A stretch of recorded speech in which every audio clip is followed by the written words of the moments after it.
Boa tarde a todos. Pontualmente às 2h05. Vou passar já direto a palavra para o doutor Antônio Humberto Souza Júnior, que vai falar sobre conciliação e arbitragem trabalhista e além da homologação de acordo extrajudicial. Professor. Obrigado. Bom, boa tarde a todos, espero que tenham tido um bom almoço. Essa facilidade de ter um shopping em frente ao trabalho, vou te contar, é invejosa, viu? Mas tudo bem, vamos seguir. Bom, na tarde de hoje, conforme eu havia anunciado mais cedo, trataremos de alguns mecanismos alternativos de composição de conflitos à luz das novas disposições da CLT trazidas pela reforma trabalhista e, portanto, o nosso plano de voo passa primeiro por uma rápida abordagem retrospectiva quanto à classificação desses mecanismos e, em seguida, trataremos de três institutos trazidos pela reforma trabalhista, que são a figura do termo de quitação anual de obrigações trabalhistas, que é um mecanismo que tem o propósito, pelo menos pensando na boa-fé das pessoas, de prevenir futuros litígios.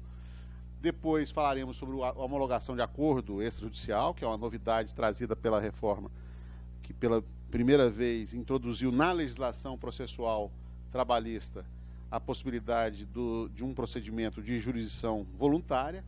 E, por fim, falar um pouco sobre a arbitragem de conflitos trabalhistas individuais, que é um tema velho, mas um tema velho que se rejuvenesce completamente a partir de uma atenção especial dada pelo legislador a esse instituto no âmbito da reforma. Então, essa basicamente é a nossa proposta de disposição e, da mesma forma que em outras oportunidades, fica aí a palavra franqueada para quem quiser, né, dela usar, procurando fazer algum comentário ou tirar alguma dúvida ou colocar em xeque alguma afirmação posta, porque só assim pode funcionar qualquer trabalho formativo. Eu sempre gosto de lembrar um detalhe da língua francesa, né, em que a palavra aprender é escrita do mesmo modo que a palavra ensinar. Acho isso genial e traduz de uma forma muito singela e simbólica, né, o processo educacional, que é isso, ao tempo todo, nós, seja sentados aí onde vocês estejam, sejam em pé como eu estou, nós estamos sempre, de alguma forma ou de outra, ensinando e aprendendo. Bom, e os objetivos dessa tarde é procurar apontar as dúvidas possíveis acerca do alcance e efeitos dos institutos novos de composição judicial de conflitos individuais trabalhistas e, sobretudo, fazer um link disso, porque esse link não é feito basicamente na reforma, a não ser na questão da homologação, porque ali é um rito criado pela própria Lei 13.467. Mas nos outros aspectos não há nenhuma atenção, nenhuma cogitação, nenhuma lembrança acerca da atuação do juiz do trabalho. Eu vou procurar, então, suprir esse silêncio normativo, me permitindo fazer alguns comentários sobre a atuação da Justiça do Trabalho perante questionamentos em torno desses novos mecanismos de solução de conflitos individuais trabalhistas. Vamos começar, então, com um rápido retrospecto, falando da taxonomia desses meios de composição de conflitos, não é?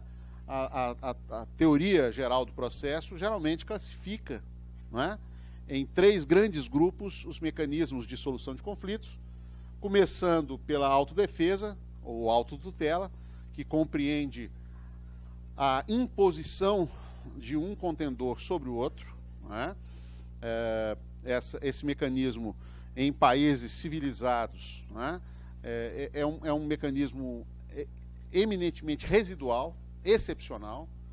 Pelo contrário, o que nós temos nas legislações de todos os países, em geral, são regras penais, inclusive, procurando inibir o justiçamento, né? No nosso caso, como todos devem se lembrar, pelo menos das aulas lá no início do curso de Direito, né? Existe lá a figura do tipo penal do artigo 345, que traduz a ideia da proibição de fazer a justiça pelas próprias mãos, que, de forma eufemística, o Código Penal chama de exercício arbitrário das próprias razões. Não é? No entanto, o direito brasileiro, como de regra os outros sistemas jurídicos, admitem em caráter excepcionais por uma série de razões, né, razões de urgência, de inevitabilidade ou de política judiciária simplesmente, que certas situações possam ser resolvidas de uma forma instantânea pelo prejudicado. É o caso da greve, para nós, não é? É o caso do desforço imediato, que é a repulsa a um início de invasão da posse de uma gleba rural ou urbana.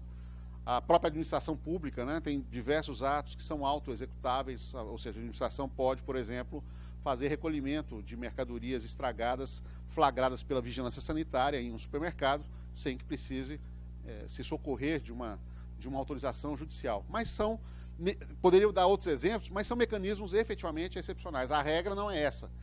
A regra, e é por isso que existe poder judiciário, obviamente, né? A regra é que as pessoas não conseguindo resolver pelas suas próprias forças, sem se impor uma à outra, né? Elas venham ao poder judiciário para resolver as suas contendas. Num segundo grupo, temos o sistema de autocomposição. Aqui há uma pequena divergência entre os autores quanto ao que seja autocomposição e heterocomposição. Eu vou me permitir utilizar um conceito orgânico de autocomposição e de heterocomposição. Ou seja, aliás, desculpe, um conceito funcional e não orgânico de autocomposição e heterocomposição.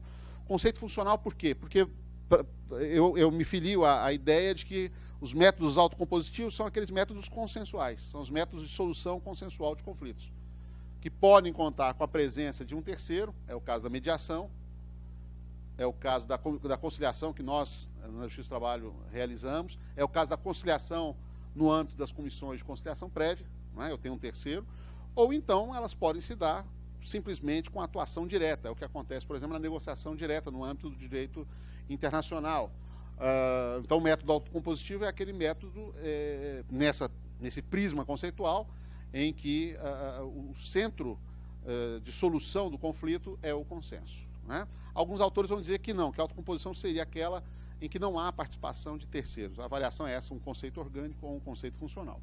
E, dentro de uma perspectiva de conceito funcional, a heterocomposição seria aquela em que a solução não advém das partes, advém de um terceiro. Então, na autodefesa, a solução vem de uma das partes, na autocomposição vem de ambas as partes, e na heterocomposição vem de um terceiro. E nessa perspectiva funcional, dentro da heterocomposição, nós teríamos aquilo que eu prefiro chamar de jurisdição estatal. Eu não tenho a expressão como um pleonasmo, alguns autores vão ter, porque muita gente recusa o caráter jurisdicional à arbitragem, e a jurisdição arbitral. Já voltaremos a falar sobre isso, porque o nosso último ponto nessa viagem vespertina é exatamente a arbitragem. E aí eu procurarei desenvolver mais e justificar o porquê de colocar a arbitragem como uma derivação ou como uma espécie da atividade jurisdicional, pelo menos no âmbito do direito brasileiro. Bom, feita essa rápida digressão, falemos então primeiro sobre os métodos autocompositivos. E aqui eu vou falar de um método que é totalmente extrajudicial e um outro método que eu diria que é híbrido, porque ele é extrajudicial no seu início, mas se encerra com uma atuação judicial, que é exatamente o procedimento de jurisdição voluntária de homologação dos acordos extrajudiciais. Então, falemos, em primeiro lugar, sobre o termo de quitação anual de obrigações trabalhistas. Aqui, antes de discorrer sobre ele, eu me permitiria fazer uma pequena abordagem panorâmica, no sentido de que o legislador reformista revolucionou, de certo modo, esses mecanismos autocompositivos no âmbito da CLT. E talvez o tenha feito não da melhor forma, porque, paralelamente à introdução dessa nova figura, do termo de quitação anual, das obrigações trabalhistas, ele extirpou, como todos sabemos, a figura da homologação sindical das rescisões, né? O que me parece uma péssima medida, inclusive em relação aos interesses do patronato. Porque, bem ou mal, o recurso à homologação sindical, ou ministerial, ou do Ministério Público, ou do juiz de paz, permitia um grande sossego para aquele que pagava, porque se não houvesse nenhuma ressalva, ou pelo menos ressalva expressa específica, como a súmula 330 sinalizava, o pagante sabia que aquele ato era um ato jurídico e perfeito, e que mesmo, claro, questionado judicialmente sempre pode ser, porque o direito de ação é um direito subjetivo e abstrato.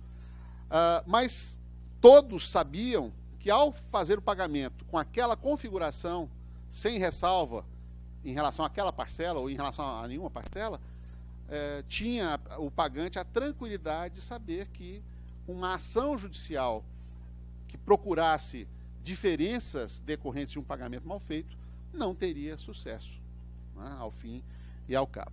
Então, a nítida impressão que eu tenho é que fizeram uma espécie de troca, retiraram a homologação rescisória e colocaram em seu lugar essa quitação periódica, ambas perante o sindicato. Não é? Bom, agora, será que isso é algo realmente novo? Não é? E aqui, é claro que eu tenho colegas aqui de diferentes idades profissionais, idades na carreira, não estou falando de faixa etária, mas de faixa de idade profissional. E não sei se todos sabem ou se lembram de que nós já tivemos algo muito parecido na Constituição Federal de 88. Lá nas disposições finais, não nas transitórias, nas disposições finais da Constituição Federal, havia um dispositivo que visava, digamos, a fazer um contrapeso à regra de prescrição do trabalhador rural. Porque, originalmente, o trabalhador rural poderia reclamar todos os direitos de um contrato de trabalho, por mais longo que fosse, desde que a ação fosse proposta dentro dos 2 anos seguintes à rescisão do seu contrato. Como isso gerava um potencial passivo trabalhista enorme, né? Isso gerava um quadro de certa insegurança, em especial para o empregador rural. Então, o Constituinte, ao mesmo tempo que repetia dentro da Constituição Federal aquilo que a legislação do trabalhador rural já previa, que era a prescrição bienal apenas pós-contratual, né? Ou seja, podendo reclamar direitos de décadas, ele criou um sistema de blindagem desses passivos trabalhistas, estabelecendo um procedimento de jurisdição voluntária dentro da Justiça do Trabalho, em que o empregador compareceria e procuraria comprovar que todas as obrigações dos 5, poderia fazer isso de 5 em 5 anos, que todas as obrigações trabalhistas haviam sido satisfeitas. E uma vez homologada essa solicitação, aquele contrato de trabalho, então, em relação àquele período coberto pela homologação, era considerado como quitado. Não é? Isso foi banido exatamente com a emenda constitucional, se a memória não me trai, a 29, quando houve a unificação dos prazos prescricionais, e aí essa salvaguarda já não tinha tanto sentido. Então, aboliram, junto com a abolição da prescrição bienal do rural, aboliram também esse procedimento das obrigações, da quitação periódica das obrigações trabalhistas rurais. E temos ainda em vigor um instrumento muito parecido no âmbito do direito do consumidor. Existe uma lei, que é a Lei 12.007, de 2009, que impõe a todo fornecedor de serviços, não é? Serviços públicos ou serviços periódicos, como, por exemplo, concessionária de energia elétrica, concessionária de telefonia, empresas de TV por assinatura, né? Impõe a todas elas a expedição anual de uma declaração de quitação. Então, todo consumidor tem direito a uma declaração de quitação anual. Com qual propósito? Com o propósito de evitar surpresas, de um lado, e com o propósito prático de liberar o consumidor de ficar guardando comprovantes por 3, por 5, por 10 anos, a depender do prazo prescricional a que se sujeite aquele tipo de obrigação. Não é? Mas vejam que essa lógica é a lógica inversa em relação ao que nós temos aqui. Porque lá é um instrumento unilateral da parte, digamos, normalmente forte da relação jurídica negocial, que é o fornecedor. Nós sabemos que existe aí uma uma grande afinidade principiológica entre direito do consumidor e direito do trabalho, embora haja uma inversão no plano da subjetividade, porque aquele que é hipossuficiente ou vulnerável no âmbito do direito do trabalho, né, será aquele que no direito do consumidor ocupa o polo inverso. Então, nessa lei de 2007, impõe-se a parte mais forte a liberação de um documento totalmente unilateral, que não precisa sequer ser solicitado. Vocês devem se lembrar que vocês recebem, todo ano recebem lá uma cartinha da Companhia de Energia, por exemplo, né, noticiando, olha, declaramos para todos os fins que no ano de 2018, Vossa Senhoria não deixou nenhum débito, tal, uma quitação plena. Então é uma quitação unilateral, espontânea, que independe de qualquer solicitação da parte do consumidor.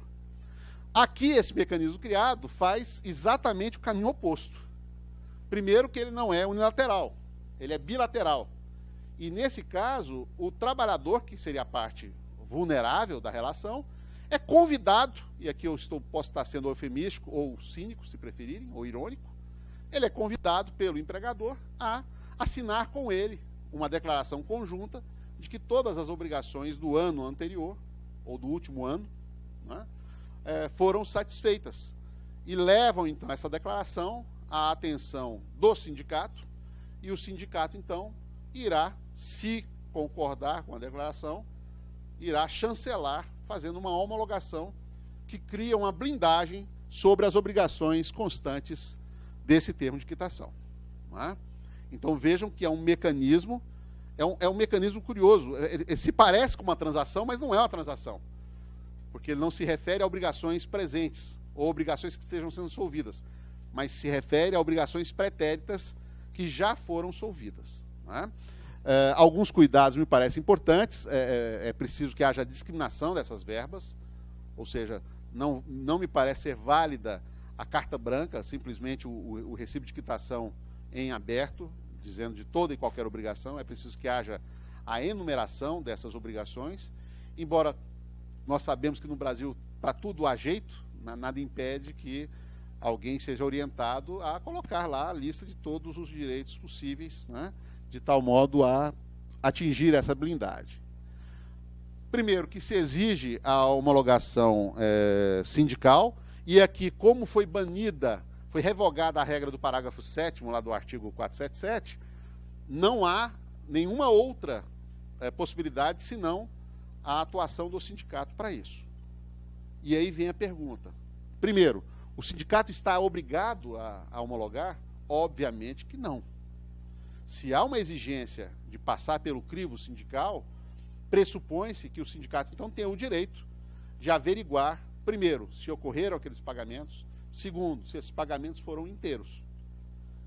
E como é uma homologação que só gera ônus para o empregado, convenhamos, só gera ônus para o empregado, o ônus da liberação de qualquer tipo de cobrança, de poder futuramente cobrar qualquer coisa, me parece que o sindicato aqui deve adotar uma postura extremamente prudente e conservadora. É aquela coisa, né? Aqui vale a regra de trânsito. Na dúvida, é melhor que ele não ultrapasse. E tenho eu, inclusive, a forte convicção de que eventual displicência do sindicato na chancela desse termo de quitação propicia, inclusive, eventual ação de indenização por dano pela perda de uma chance, ou por lucro cessante, se preferirem, usar outro jargão, do trabalhador prejudicado contra o sindicato displicente. Não é? Do mesmo jeito que eu sempre defendi isso, inclusive em relação à homologação clássica que havia até a reforma. Quer dizer, o sindicato ele tem que ser imbuído de uma responsabilidade em relação a esse ato. É muito preocupante que isso muitas vezes seja delegado a pessoas sem nenhum tipo de preparo. Não é?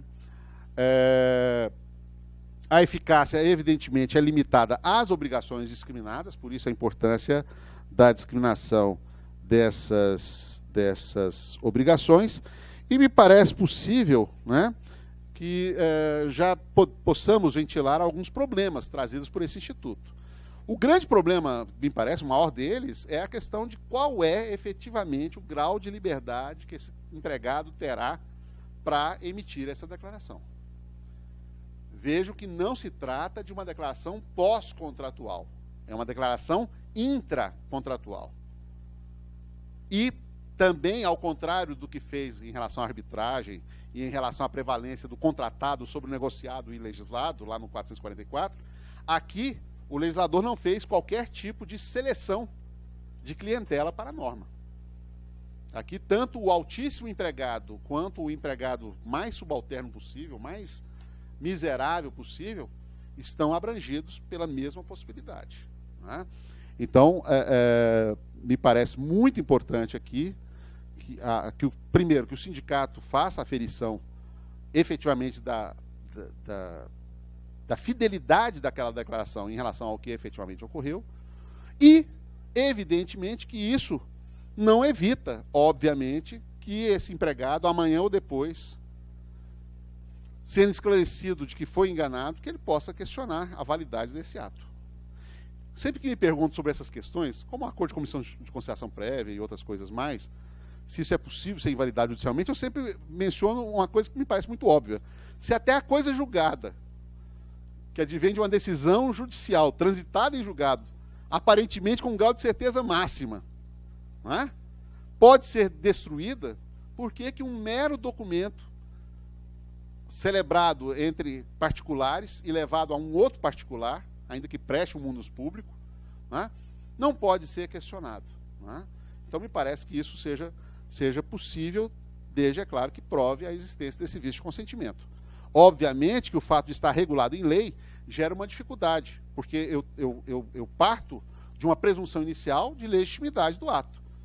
Se o ato foi celebrado entre as partes e o sindicato homologou, há uma presunção, a partir do que a lei estabelece, de que aquele documento é um documento rígido, tanto do ponto de vista jurídico quanto do ponto de vista psicológico, ou seja, de que não houve uma deturpação ou uma deformação da vontade exteriorizada naquele momento, seja na hora da assinatura do termo, seja na chancela do sindicato. Né? Pensemos sempre que é um instrumento que só guarda vantajosidade para uma das partes. E exatamente a parte menos vulnerável na relação. Por isso que eu disse que a comparação que eu fiz é uma comparação quase cínica. Porque naquela lei de 2007, o que ocorre é o contrário.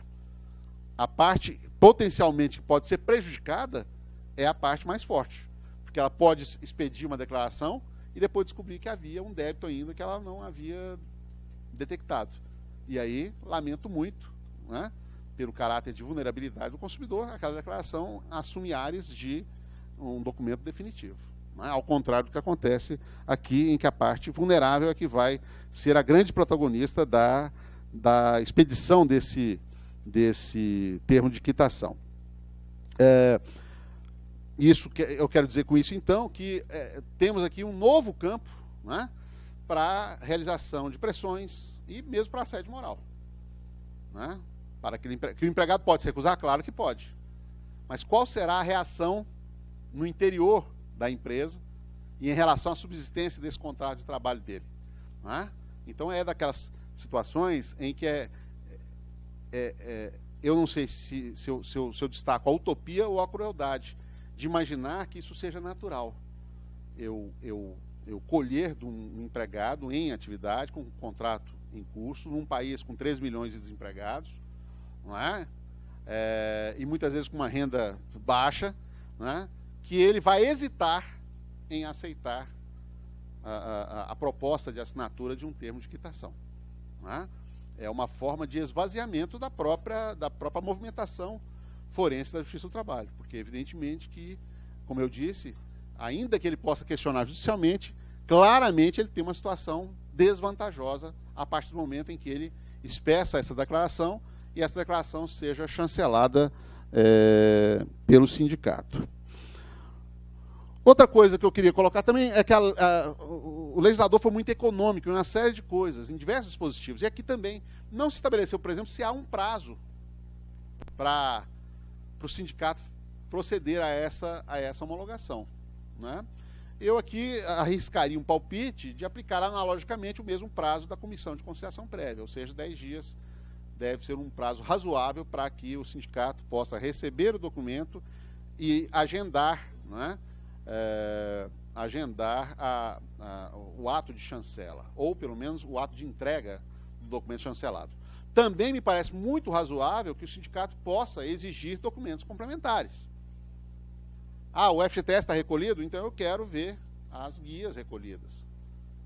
Ah, o plano de saúde foi regularmente mantido? Eu quero então a prova de que essa pessoa esteve na lista dos beneficiários e a prova do pagamento integral. Quer dizer, o sindicato, me parece aqui, que tem toda a liberdade, exatamente pela responsabilidade grave que esse ato encerra, de solicitar esclarecimentos e, eventualmente, informações e documentos que possam tranquilizá-lo em relação a uma chancela dessa declaração de quitação anual. Um outro problema que temos também é a questão do custeio dessa atividade. No tempo da contribuição sindical compulsória, a ladainha era sempre a mesma, quando alguém perguntava se devia ser gratuita uma atividade que era universal, como essa é. Porque como havia no mínimo, um custeio universal das atividades dos sindicatos, por meio da arrecadação da contribuição, então se dizia que era mais do que legítimo assegurar a gratuidade para esses serviços de caráter universal, como esse é. Agora, em tempos em que a contribuição não é mais compulsória, não me parece desarrazoado que o sindicato queira cobrar uma taxa, uma tarifa, um valor por essa homologação. E, claro, quando falo disso, falo de se cobrar isso do empregador e não do empregado que integre a categoria profissional. Mas é outra coisa também que não é ressalvada nem resguardada pela legislação. Outra pergunta: o trabalhador assina lá na empresa e diz estar arrependido na hora da homologação. Esse arrependimento é eficaz? Me parece que sim. Me parece que sim. Exatamente porque a presunção é de que no sindicato ele teria uma maior liberdade, ou alguma liberdade, para poder dizer, né, a alguém em quem ele confie: olha, eu assinei, mas assinei porque disseram que eu tinha que assinar. Que todos assinaram e que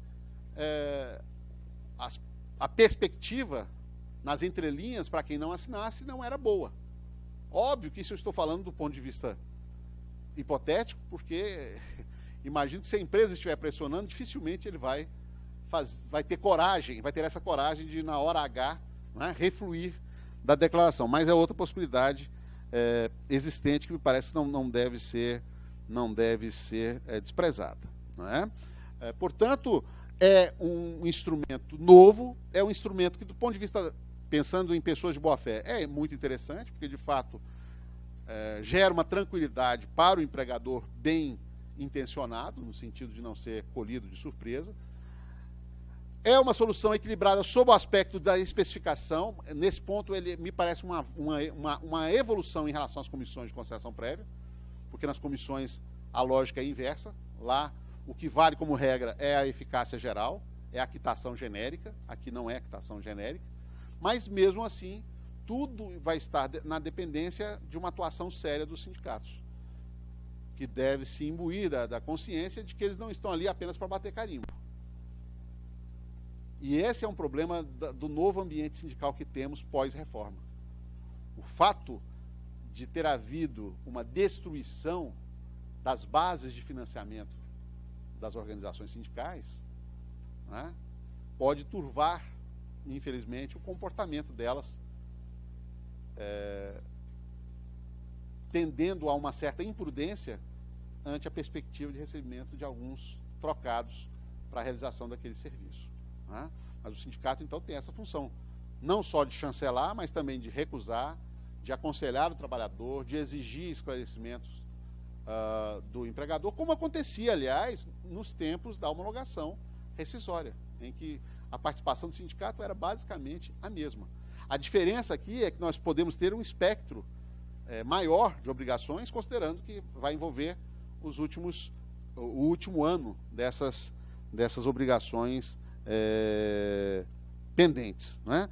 Portanto, essas são basicamente as regras, né, e os problemas trazidos por essa nova figura.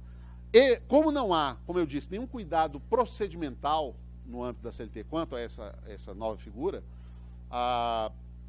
é tranquila a possibilidade de uma reclamação trabalhista com a finalidade de invalidação.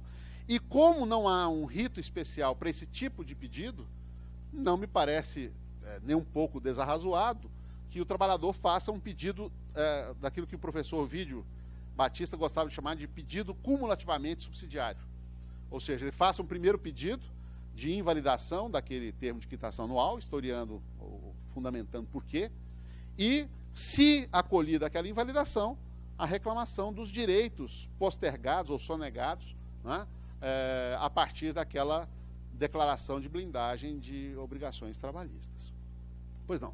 Eu acho que talvez o caminho jurisprudencial disso aí possa ser, então, no mesmo sentido da súmula 330. Né? Há uma possibilidade disso. Se é mais ou menos na mesma circunstância. Sim. Ela é bem parecida. A única diferença é que a súmula, como todos nós sabemos, a súmula 330 trata apenas de verbas rescisórias. E eu não acho, a lei, pelo contrário, a lei não distingue. Me parece que isso será possível, inclusive, em relação a verbas rescisórias. Uma última declaração para quitação, que aí seria uma espécie, seria um arremedo de ressurreição tópica da antiga homologação, né? Embora de uma forma um pouco diferente, porque na homologação o instrumento rescisório era emitido pelo empregador unilateralmente. E o empregado apenas assinava não para concordar, mas assinava como um recibo, né, de pagamento daquelas verbas. Me parece, por enquanto, pelo menos também, é uma daquelas situações que eu mencionei em outro momento, em que parece que muitos empregadores estão aguardando, né, não estão querendo arriscar muito.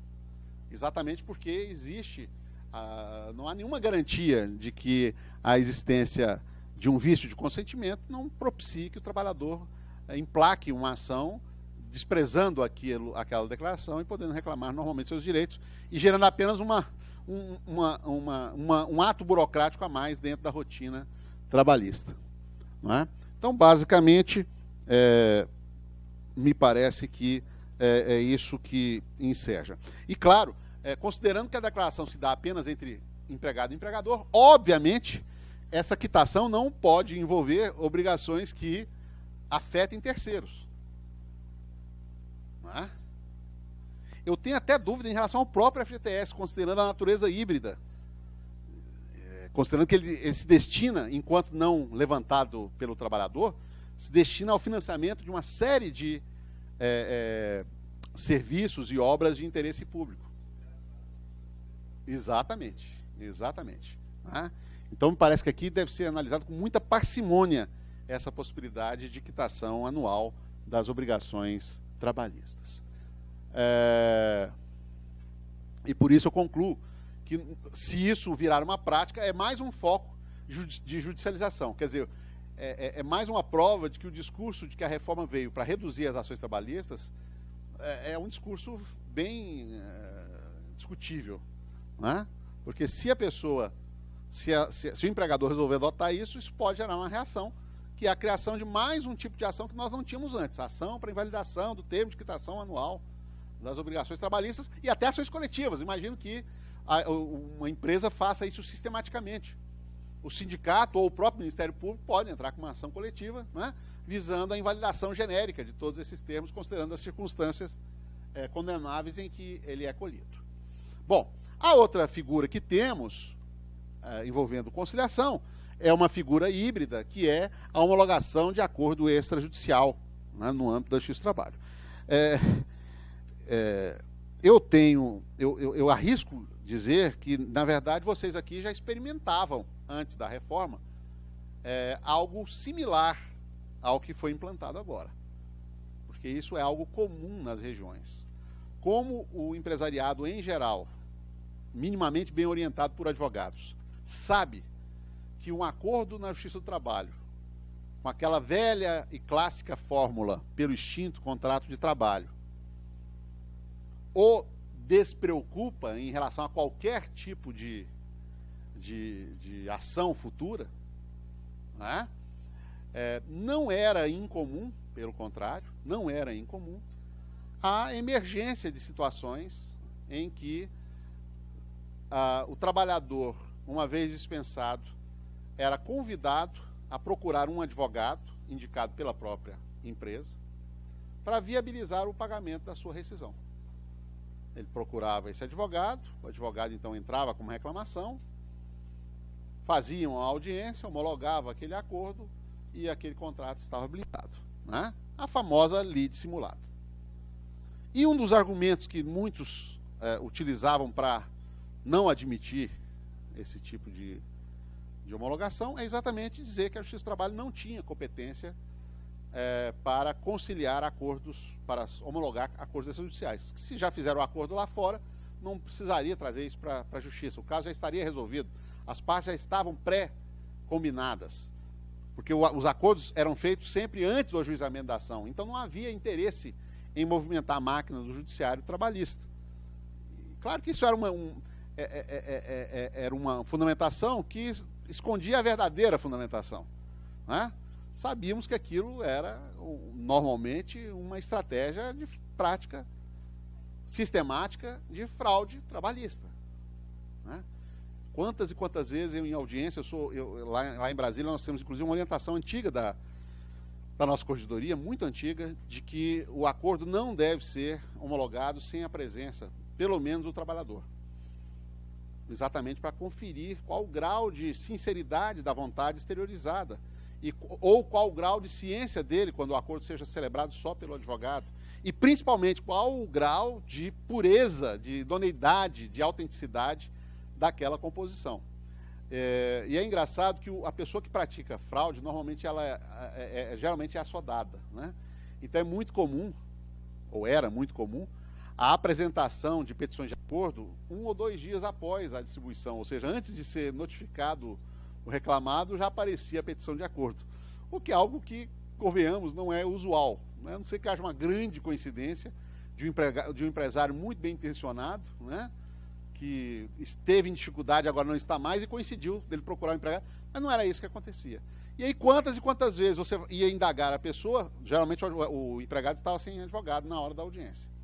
E já me aconteceu mais de uma vez, eu perguntava a ele, cadê seu advogado? Aí ele apontava, mas meu advogado é aquele ali.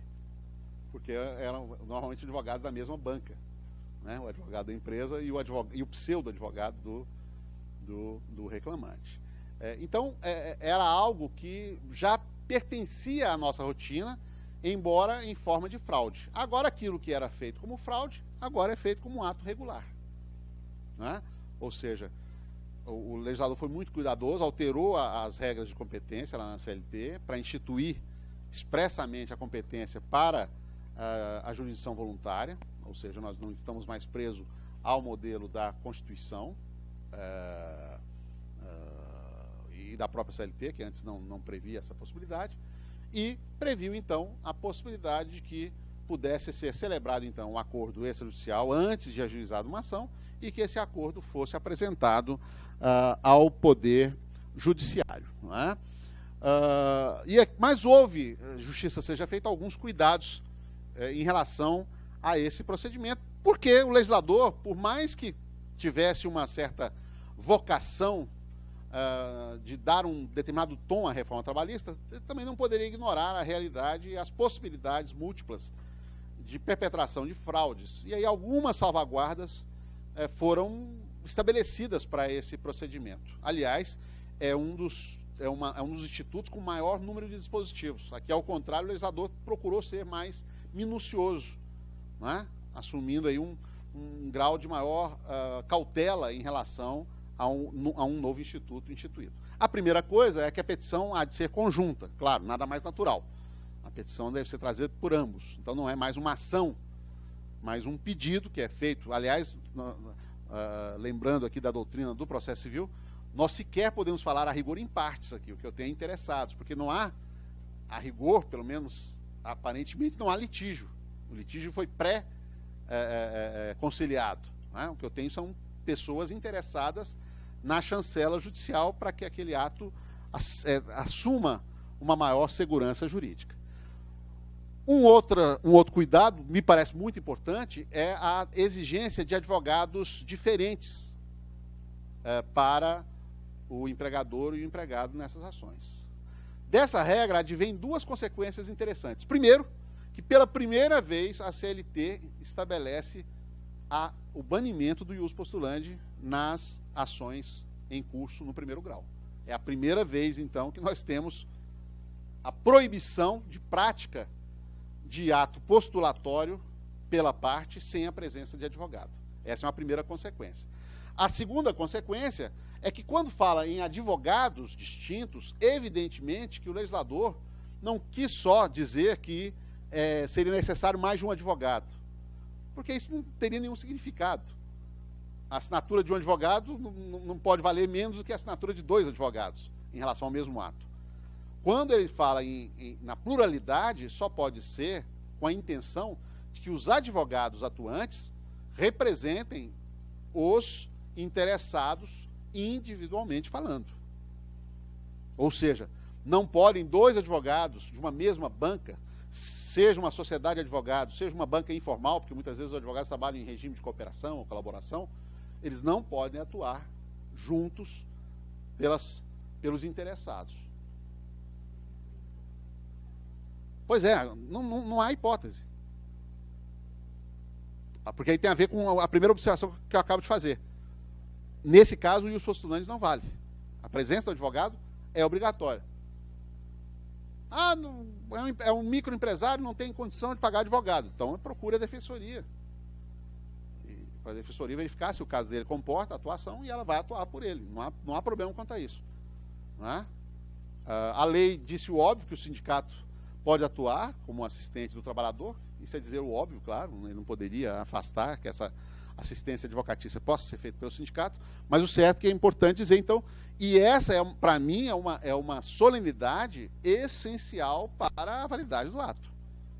Se a petição inicial é encaminhada com apenas um advogado, ou advogados integrantes da mesma banca, seja porque isso está claro pela procuração comum, ou seja por ser um fato notório, por exemplo, né, o juiz tem me parece, tem todo o direito aqui de recusar a chancela. Né? Porque a lei não contém palavras inúteis e esse é um cuidado exatamente para procurar assegurar uma declaração idônea quanto à quitação de obrigações constante dessa autocomposição extrajudicial. Né? Não há problema. Se o advogado é o empregado envolvido, não há problema que seja em causa própria, mas serão diferentes de todo jeito, porque ele estará representando a si mesmo e a empresa estará com outro advogado. Mas seria um caso, você tem razão em pontuar, que nesse caso haveria só, aparentemente, um advogado, mas não é que haveria só um advogado, é que o reclamante seria o próprio advogado também, né? Estaria em duplo papel. Lembrando que aquela proibição constante do Código de Ética, do Regulamento Geral do OAB, é apenas para o preposto, não vale para o trabalhador, que nesse caso pode atuar em causa própria. O rito desse procedimento é um rito muito singelo, né? Uma vez aportada a petição inicial, ela deve ser apreciada no prazo máximo de 15 dias. Claro que esse é um prazo impróprio. Se o juiz não tiver condições de analisar naquele prazo, não haverá uma perda de objeto ou coisa que o valha, não há nenhuma consequência para isso. Né? E também não é obrigatória a audiência. E esse é um aspecto que eu gostaria de frisar bem. Embora não seja de fato obrigatória, mas me parece altamente recomendável, né, que a convalidação do acordo se dê com a presença, na presença do juiz. E aqui eu fico imaginando, não sei se alguém aqui já faz isso, mas é algo que eu tenho recomendado por onde passo, quando falo sobre esse assunto, que nós adotemos um mesmo costume criado nas varas de família da Justiça Comum, em relação à separação e divórcio. Eu falo separação hoje, mas nem tem mais separação, porque hoje a facilidade do divórcio é o divórcio direto, né? As ações de divórcio. Lá como é que funciona? Você dá entrada, o advogado dá entrada com a ação, com pedido de homologação do divórcio, espera a distribuição, já sobe com o casal, ou espera um dia, 2 dias, já vai direto até o gabinete do juiz, vai ser atendido pelo assistente e pergunta, olha, nós estamos aqui com um casal, queremos homologar. Ah, ele homologa de tal hora, tal hora. Tem horários reservados para isso. Porque não faz sentido você incluir em pauta esse processo, me parece. Por quê? Porque não há necessidade de intimação de ninguém, a não ser para participar da audiência. Mas não há prazo a ser respeitado, porque não há contraditório a ser exercido. Não é? Então, pode o juiz, inclusive, estabelecer, por exemplo, baixar uma ordem de serviço ou uma portaria noticiando aos advogados que ingressarem com esse tipo de pedido que não precisam aguardar o chamamento. É uma forma, inclusive, de desafogar a própria secretaria. Né? E aí estabelecer um horário lá, de 16 às 16h30 eu atendo esses casos, exemplificando. Né? Me parece uma coisa interessante. Mas não deixar de fazer audiência, exatamente porque isso é uma porta muito fácil para a prática de fraude. E é aquela coisa, quem estiver de boa fé não vai se incomodar de comparecer, não vai haver nenhum problema. Né? E aquele que estiver em má fé, talvez até desista do pedido. Né? O rito, portanto, é um rito muito simples, a ação é ajuizada, o juiz tem 15 dias para homologar ou não, e pode ou não designar a audiência. No caso, o legislador fez algo parecido, né, com as comissões de conciliação prévia, né, determinando, então, a suspensão da prescrição durante a tramitação, exatamente para que não haja o uso desse procedimento para esvaziar o direito de ação. A pessoa, por exemplo, está ameaçando entrar com a ação, está perto do prazo pessoal, não, vamos fazer um acordo aqui. Né? E aí passar esse prazo. Né? A ideia não é essa, a ideia não é criar qualquer dificuldade adicional. O juiz do trabalho aqui pode invocar com toda tranquilidade a velha súmula 418, se a memória não traz, sempre confundo se é 17 ou 18, que assegura que não há direito líquido e certo à homologação de acordo. Mas isso me parece muito óbvio. E aqui, considerando a ideia de cooperação do novo CPC, considerando a ideia de instrumentalidade, que é uma ideia antiga no processo em geral, né? Considerando o propósito do próprio Instituto, não me parece desarrazoado sugerir que o juiz tem uma terceira solução entre homologar e não homologar. Porque às vezes ele não vai homologar porque está incomodado com uma cláusula do acordo ou com uma verba que está sendo identificada ali, que pelos cálculos dele foi mal apurada, ou há um direito irrenunciável que está sendo cogitado, por exemplo, a não anotação da carteira de trabalho de um empregado, uma relação de emprego incontroversa, querer-se não assinar a carteira. Nesses casos, me parece muito razoável que o juiz converta o julgamento em diligência e solicite ou novos esclarecimentos ou adequação do pedido àquilo que ele entende correto. Né? Esse é um primeiro aspecto que eu gostaria de lembrar. Segundo, não me parece aqui que dê para aplicar o parágrafo único do artigo 831 em relação aos recursos, porque a situação aqui é diferente. Quando a CLT estabelece a irrecorribilidade das decisões homologatórias de acordo, ela parte da premissa de que, como esse acordo foi realizado, foi entabulado, construído, arrematado e homologado em juízo, que não faz sentido permitir o recurso, a não ser em relação à Previdência. Então, não aplico o 831. Então, cabe recurso tanto da decisão que homologue, quanto da decisão que não homologue. Aí só falar, mas a decisão que não homologue, no processo comum, não cabe recurso, porque ela é interlocutória. Sim, mas aqui ela não é interlocutória. O único objeto da ação é a homologação. Se você recusa a homologação, o processo não tem mais nenhuma utilidade. Ele não há mais nenhum ato a ser praticado naquele processo, uma vez recusada a homologação. Então, vai caber recurso de qualquer forma, seja no âmbito, seja na hipótese de homologação, seja na hipótese de recusa de homologação. Claro que no caso de recusa de homologação será imprescindível a fundamentação, porque a presunção é de legitimidade do ato. O juiz, então, tem que esclarecer por que aquela decisão foi tomada. Quanto à invalidação? Bom, quanto à invalidação, primeiro é preciso pontuar que nós temos um episódio aqui tópico ou pontual de desatualização nas súmulas do TST, porque o TST até hoje mantém, aparentemente em vigor, a súmula 259, que que é aquela súmula que diz que as sentenças que homologam em transação, só encerrar já, Thiago. As sentenças homologatórias de transação não são recorríveis, mas são rescindíveis, são passíveis de rescisória. Acontece que pelo novo CPC não há mais a hipótese de ação rescisória para invalidar a transação. E todo o universo de possibilidades de rescisão, de ações, de decisões trabalhistas, é o mesmo universo, por remissão expressa do 836, é o mesmo universo das hipóteses do CPC. Portanto, pode vir a pergunta, eu posso tentar invalidar aquela homologação? Posso. Posso alegar, por exemplo, que estava sob coação, que um parente meu estava sendo mantido com uma arma na sua cabeça, até que fosse homologado, né? Situação bem dramática. Mas isso não será caso de rescisória, será caso de uma ação anulatória, com todas as consequências que se envolve. A começar que gera a situação bem interessante, e às vezes até constrangedora, de que colegas de primeiro grau vão ter que passar pela circunstância, não é, de examinar pedidos de anulação de um ato praticado por um colega, como já acontecia em relação à arrematação, adjudicação e outras situações, né? Então aqui, nesse caso, cabe recurso normalmente e a invalidação não será feita por ação rescisória, por se tratar de um procedimento de jurisdição voluntária, mas sim por ação anulatória. Pois não. A dúvida é o seguinte, já começando, qual seria o recurso das partes no caso de homologação?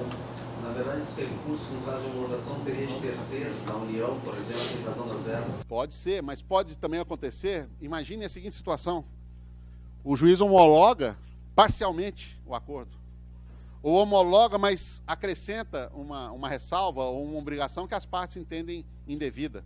Então, além, claro, essa possibilidade que você inventou evidentemente que é plausível. Um terceiro juridicamente prejudicado, a própria União em relação às contribuições previdenciárias, né?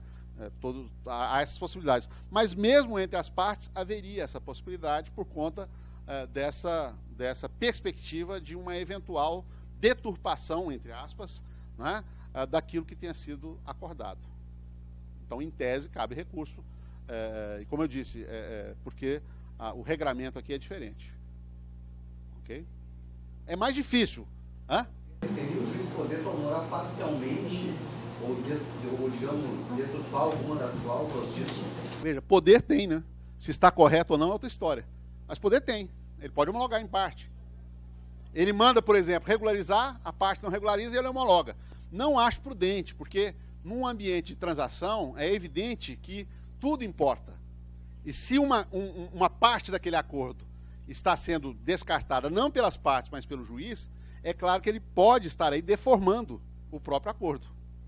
Porque, às vezes, aquele elemento, aquele ingrediente que ele está expurgando, ou está incluindo, né, é um elemento que, se ausente, ou se presente ou ausente, dependendo da circunstância, poderia levar as partes ou a não chegarem a um acordo, ou a chegarem a um acordo em bases diferentes.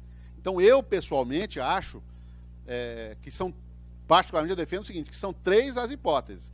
Ou a recusa de homologação, seja por defeitos formais da petição, por exemplo, a representação por único advogado, exemplificando, ou seja pela percepção de ausência de uma livre manifestação de vontade, ou homologação, e me parece que a homologação há de ser plena, ou uma conversão em diligência para a adequação, se o juiz entender que aquilo mereça essa adequação. E não sendo adequado àquilo que ele imagine, ele deve recusar, e com isso a parte recorre, e o tribunal pode entender diferente. Fala, não, o magistrado de primeiro grau está errado, o acordo não há nenhuma ilicitude, ou o que está sendo exigido extrapola o que seria o regular, e por isso nós vamos dar provimento ao recurso para homologar.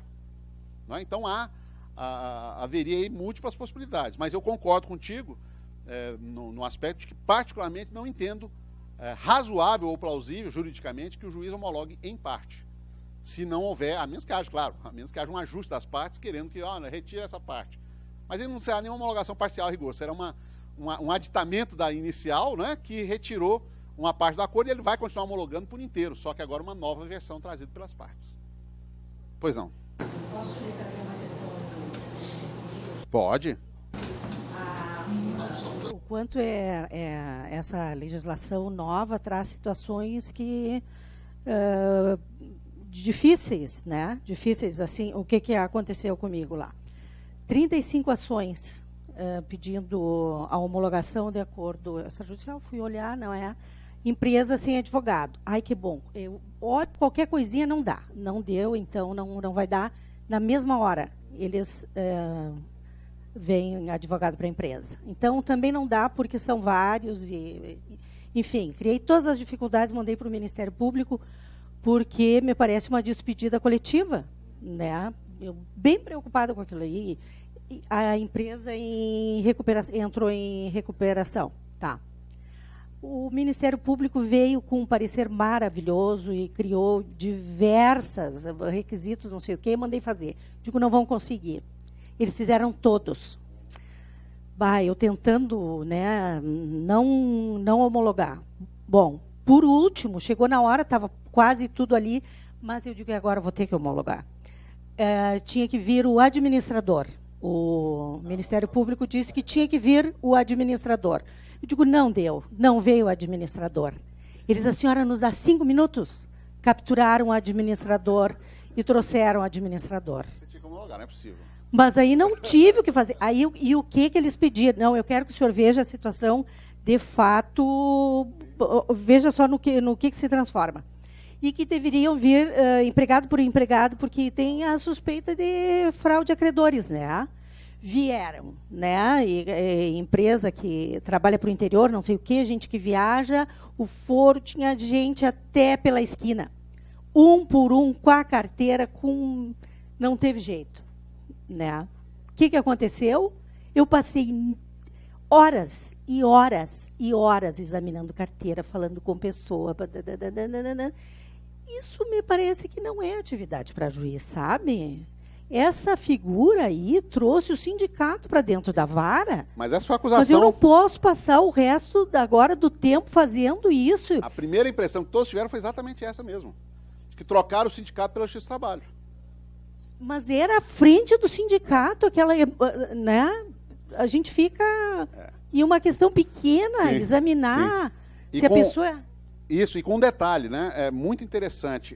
Um detalhe sutil, não sei se vocês já perceberam, que a lei diz o seguinte, que se que o fato do empregado e empregador levarem o acordo extrajudicial não inibe o curso do prazo do artigo 477 e a própria multa.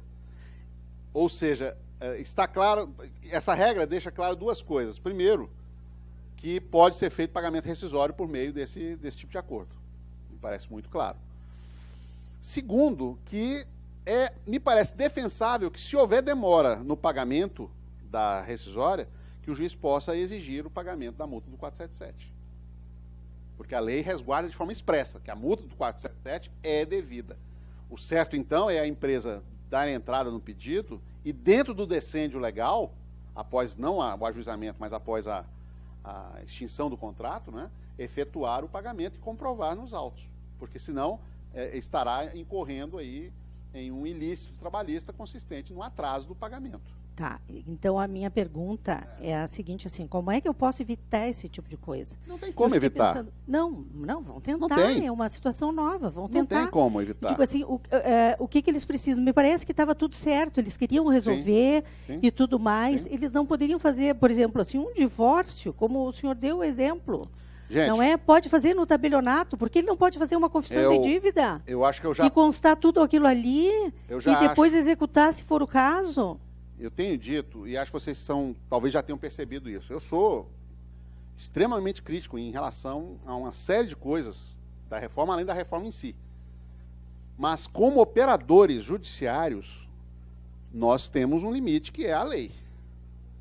No caso do divórcio, é tranquilo, porque existe uma lei que estabelece que o divórcio pode, não havendo pessoas incapazes no meio, né, que o divórcio pode ser feito, como o inventário, o rolamento também, podem ser feitos por escritura pública. No nosso caso, nós tivemos o caminho inverso. Enquanto que no processo civil há uma tendência de privatização de procedimentos judiciais, de extrajudicialização de procedimentos judiciais, nesse caso aqui nós tivemos a figura inversa. Aquilo que era extrajudicial passou a ser judicializado. E eu não tenho como, sem resvalar no descumprimento da lei, né, não tenho como deixar de homologar. Se eu tomei todas as precauções, né, analisei com toda profundidade a documentação, procurei ajustar tudo aquilo que entendia que estava errado, tomei o cuidado, que eu acho que tem que ter mesmo, de conversar de forma individual com cada trabalhador, e disso resulta um cenário em que não há nada de errado, não me parece haver nenhuma outra saída. Pois estamos no momento que a jurisdição voluntária pode prejudicar a contenciosa. Olha a quantidade de ações disso aí. Sim. Ou você pode enxergar por outro prisma, que essa empresa realmente esteja em boa fé. Eu, por exemplo, me lembro de uma empresa falida que eu assessorei, até assumir a magistratura, assessorei esse pessoal durante 5 anos. Eles pagaram centavo por centavo todos os trabalhadores, inclusive os que não ingressaram com ação trabalhista. Pagaram todos. Será que essa empresa não fez isso? Não amealhou algum recurso para poder quitar esses trabalhadores e pelo menos aquela agonia dos credores menos favorecidos ter sido aliviada? Eu não posso partir da premissa ou da presunção de que todo empregador é desonesto ou de que toda situação que veio para mim tem fraude. E olha que eu sou mineiro, e mineiro é muito desconfiado. Eu sou considerado, inclusive o pessoal brinca que eu sou o xerife lá da região, que eu adoro pegar essas coisas de fraude e tal. Mas tem certos limites que você não tem como transpor. Se todas as cautelas foram adotadas, eu não posso ir além daquilo que a lei autoriza. E acho o contrário. Acho que, nesse caso, há um direito líquido e certo à homologação. Se tudo aquilo que eu tinha como irregular foi regularizado, foi saneado, não é? As partes têm o direito subjetivo, as partes ou os interessados têm o direito subjetivo à homologação. Ou então você não homologue, justifique e dê a elas o direito de recorrerem ao tribunal. Mas lhe direi com toda a franqueza que, muito provavelmente, esse acordo vai ser homologado. Ou esses 30 e poucos acordos serão homologados. Eu tenho uma dúvida. A petição de acordo também tem que ser conjunta? Ao divulgar? O recurso tem que ser conjunto? Olha, não me parece, porque pode ser que no ato de homologação ou na homologação, apenas uma das partes se sinta prejudicada. Eu tenho dificuldade em imaginar um litisconsórcio recursal necessário, né? Embora possa interferir, evidentemente, no direito do outro. Não houve homologação e só uma parte mostra interesse. Sim. Não me parece haver problema. Não. Poderia uma renúncia tácita, não renovou o interesse. Pois é, mas se o acordo ele exige a bilateralidade, o recurso de um deles é suficiente para questionar a rigidez ou não do acordo. Não me parece haver problema quanto a isso. Mas em recurso ela deixa de ser justiça. Não de homologação. Hã? Não deixa. Porque se for interesse só de um, de repente o outro agora é contra. Sim, eu posso transformar aquilo que inicialmente é de jurisdição voluntária em algo contencioso, pontualmente. Porque ambos estão em posições diferentes agora por uma novidade trazida, pelo menos, por exemplo, pelo juiz. Suponhamos que vocês me escutem e falam, o professor Antônio Bé falou que era estudado do 477, eu achei interessante aquilo, e você inclua a obrigação dele pagar o 477. E a empresa entende que aquilo não é devido.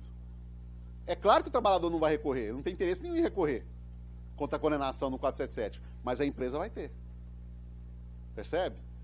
Então não me parece ser assim. É um pouco estranho? É esdrúxulo? É um pouco. Mas não me parece impossível, não. Porque pode ser que no meio do percurso, até a homologação, um dos dois não fique no mesmo barco. Eles acabem transitando no mesmo mar, mas em barcos diferentes. E aí pode haver um interesse, sim, recursal. E digo mais, que nesse caso, acho que se o recurso for unilateral, que o juiz tem que ter o cuidado de abrir contra-razões para o outro interessado se manifestar. Não é? Pode não. Aliás, se ele percebe isso, deve. Bom, essa pergunta eu lhe devolvo. O problema é saber como é que ele vai adivinhar isso. Ele tem a possibilidade de saber disso depois e uma coisa é transação. Essa transação não comporta. Agora, existe a figura da colusão, né? Que eu posso... Eu acho que não cabe rescisório propriamente com a homologação, mas eu poderia, invocando a colusão da rescisória, pleitear a ação anulatória, mas seria por ação anulatória. Agora teria que chegar de alguma forma ao conhecimento dele. É o que, de certa forma, ela fez. Ela estava desconfiada de alguma coisa, oficiou o Ministério Público. O Ministério Público, nesse caso dela, pôde, em tese pelo menos, né, monitorar passo a passo. Tá? Mas, em princípio, pode. Tanto o terceiro juridicamente interessado, quanto o próprio Ministério Público tem a possibilidade, sim, de interferir nisso. Então, vejam vocês, o que eu quero dizer ao final é de que criou-se também aqui mais um foco de judicialização, seja na homologação em si, seja nos desdobramentos, porque também há essa possibilidade de, num primeiro momento, vocês não perceberem, ou então aquela história de juiz que adora estatística, meta 3, não sei o quê, a último dia eu vou homologar tudo sem ouvir ninguém. E aí, 2 casos lá, a pessoa assinou inadvertidamente, ou nem assinou, a assinatura era falsa, entende? Ou foi feito sob coação, e aí ele pode entrar com uma ação anulatória. Então, uma coisa que não geraria processo nenhum, normalmente, vai gerar 2. Né? Por isso que eu digo que é mais um foco possível de judicialização. Pois não. Eu acho que cabe o juiz, no caso, por exemplo, pedir uma perícia, o juiz querer a perícia, por exemplo, um funcionário de UTI de hospital, né? Você sabe que vai ser com uma insalubridade em grau máximo. A ABS vai fazer uma consideração de um grau mínimo. Olha, não é caso, exatamente porque eu não tenho um litígio, não me parece possível ir além da conversão em diligências para esclarecimentos ou apresentação de documentos. Ele pode solicitar, por exemplo, vai atingir o mesmo que você quer. Ele pode, por exemplo, solicitar, se ele entende que esse grau pode ter sido mal dimensionado, ele pode solicitar que as partes descrevam a atividade que ele exercia lá. Né? E aí, com base nesse descritivo, em comparação com a ANR, você verificar se há ali uma ilicitude, porque nesse caso podemos falar, inclusive, em direito indisponível, né? Que foi um dos... Exatamente. Então, aí seria o caso de recusa de homologação, recusa justificada de homologação. Mas a perícia não me parece, não me parece possível. A dilação probatória máxima seria aquela em prol de esclarecimento pontual de aspectos do acordo. Mas, para além disso, me parece complicado. Tá? Ok? Mais alguma coisa em relação a este? Pois não. Eu acho que a grande preocupação nesse tópico aí é a questão do uso indevido. Né? Tu já colocaste isso no início da exposição desse tópico. Né? E me parece também que a grande preocupação que a Lígia traz é nesse sentido. É o menoscabo, né, da jurisdição trabalhista transformando o juiz em dirigente sindical para homologar aquilo que as partes faziam antes, no sindicato. Né? E eu acho que nós temos que ser rigorosos em relação a isto, porque a mudança de acabar com a homologação no sindicato, né, eu procuro interpretar isso positivamente, tenho dito isso para as partes, é para que se dê valor, né, e confiabilidade para o ato que o empregado e o empregador vão tomar em relação ao TRCT e ao pagamento. Né? Então, nós não podemos transformar esta homologação de acordo extrajudicial em um recurso, né, ou um instrumento para o empregador obter quitação, que é exatamente o que eles querem. Geralmente, nesses acordos, é a quitação total do contrato pagando verbas rescisórias. Aliás... Então, é essa que me parece a preocupação fundamental, Isso. porque nós não podemos ter mais ações trabalhistas por conta de um interesse patronal, né, que antes era cumprido lá no sindicato, né, e nós não podemos aceitar o menoscabo de virar dirigente sindical carimbador. Eu te diria 2 coisas. Primeiro, eu concordo com tudo, mas acrescento 2 coisas. Primeiro, sermos rigorosos, sim, mas uma vez atendidos os requisitos, a gente não tem como ir além. Foi o que eu procurei ponderar na preocupação dela. Sei que é algo aflitivo, porque às vezes o seu feeling está indicando que algo está errado, mas eu não tenho como justificar uma recusa pelo meu feeling, pela minha impressão, né, se eu não tenho um elemento objetivo para isso. Agora, você tocou num assunto que eu já ia me esquecendo, e foi muito boa a sua intervenção, que me fez lembrar de um detalhe importante a destacar com vocês. não me parece, por uma interpretação sistemática das disposições que tratam desse procedimento, não me parece possível obter uma declaração genérica de quitação de obrigações trabalhistas a partir desse acordo extrajudicial. E por que não? Porque ao tratar da suspensão da prescrição, o legislador diz que a prescrição a prescrição se suspende em relação aos pedidos especificados. Então, numa interpretação sistemática, me parece que o legislador ali exigiu que houvesse a especificação, e especificação, cotejando com o 840, parágrafo 1º, é o que eu chamo de hermenêutica judoca da reforma trabalhista, é aproveitar algumas coisas da própria reforma. Eu vou dizer, então, que eu tenho que especificar atribuindo os valores respectivos.